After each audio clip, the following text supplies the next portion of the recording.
Это моя корона. Вот мне ее одевает Мэтт Хемзиевич.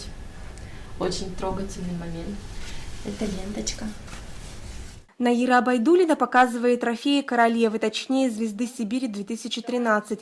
Корона пусть не с драгоценными камнями, но очень дорогая сердцу. Это приятная память о победе. В финале Наира была участницей под номером 1. Теперь она знает, это был знак о победе. Вот эту газету подготовили мои друзья, мои болельщики. Здесь написаны пожелания, то есть чего они мне желают, победы. Со сцены я очень хорошо это все видела, и мне было безумно приятно. Я чувствовала себя увереннее.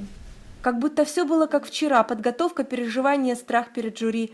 Соперницей по конкурсу, а сегодня подругой, Наира вспоминает свое участие в проекте «Звезда Сибири».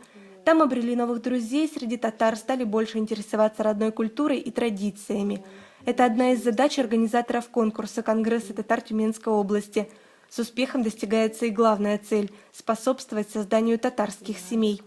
Ну и самое, наверное, главное, я встретила своего будущего супруга, участника прошлых годов. Это мой Калиев Руфат, он участник 2010 года. И мы с ним познакомились на встрече.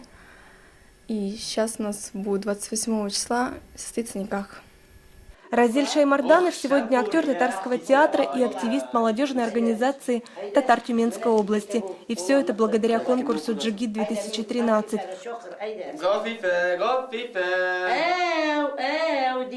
Он вырос в семье, где бережно относятся к национальным традициям. Потому, как узнал о кастинге, не раздумывая, подал заявку. Обаяние, голос и совершенный разговорный татарский язык сразили членов жюри. После конкурса жизнь Разиля наполнилась новыми событиями. Получается, мы стали почаще посещать Центр татарской культуры, ребят призываем к этому. Ну вот через конкурс все это пошло, как-то вот, чтобы развивать молодежные движения какие-то в нашем городе Тюмени для татар. Сейчас завершается прием заявок для участия в конкурсах «Звезда Сибири» и «Джигит-2014». Но желающие еще могут успеть получить шанс на победу. Вся информация о конкурсе на сайте Конгресса татар Тюменской области. Ждем по-прежнему с нетерпением молодых, интересных, креативных людей и девушек, и юношей, смелых, уверенных в себе. Победителей ждут сертификаты на крупную сумму денег. Благодаря победе в конкурсе Наира купила автомобиль. София Хайруллина, Рамиль Нигматуллин, ТНВ, Тюмень.